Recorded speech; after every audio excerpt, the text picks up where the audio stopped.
Assalamualaikum warahmatullahi wabarakatuh. Perkenalkan, nama saya Sri Mawarni dan kawan saya Mulyasari. Kami dari kelompok 9 akan membahas tentang asas-asas hukum dagang. Asas-asas hukum dagang dibagi 3. Yang pertama, istilah dan pengertian hukum dagang. Yang kedua, sejarah hukum dagang. Yang ketiga, sistematika dan sumber hukum dagang. Istilah dan pengertian hukum dagang.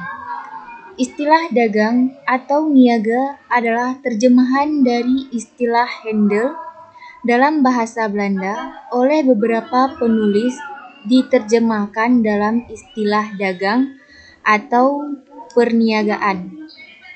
Sehingga Handelrecht diterjemahkan sebagai hukum dagang, hukum niaga atau hukum perniagaan. Hukum dagang ialah aturan-aturan hukum yang mengatur hubungan orang yang satu dengan yang lainnya. Khususnya dalam perniagaan, hukum dagang adalah hukum perdata khusus. Pada mulanya, kaidah yang kita kenal sebagai hukum dagang saat ini mulai muncul di kalangan kaum pedagang sekitar abad ke-17. Sejarah hukum dagang.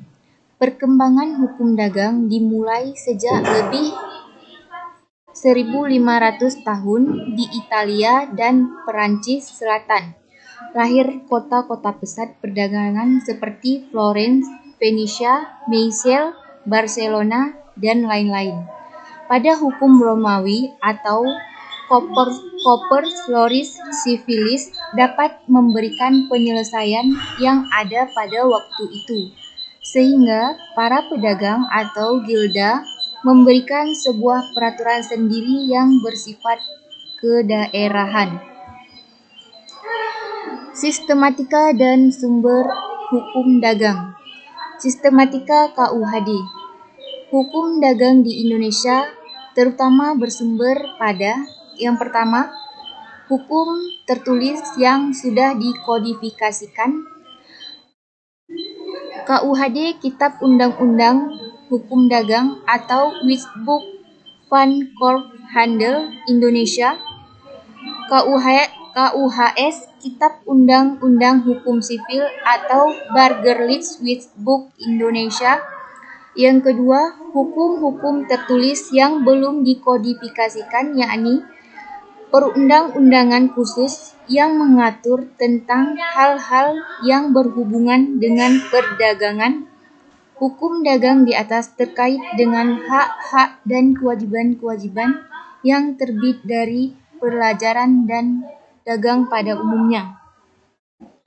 Sumber-sumber hukum meliputi yang terdapat pada yang pertama, Kitab Undang-Undang Hukum Perdata. Yang kedua, Kitab Undang-Undang Hukum Dagang, Kebiasaan, Jurisprudensi, dan peraturan-peraturan tertulis lainnya, antara lain Undang-Undang tentang Bentuk-bentuk Usaha Negara Nomor 9 Tahun 1969. Yang ketiga, Undang-Undang Oktroy.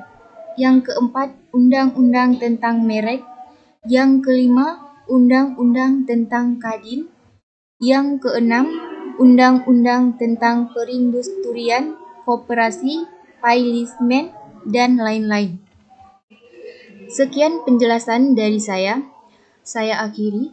Assalamualaikum warahmatullahi wabarakatuh.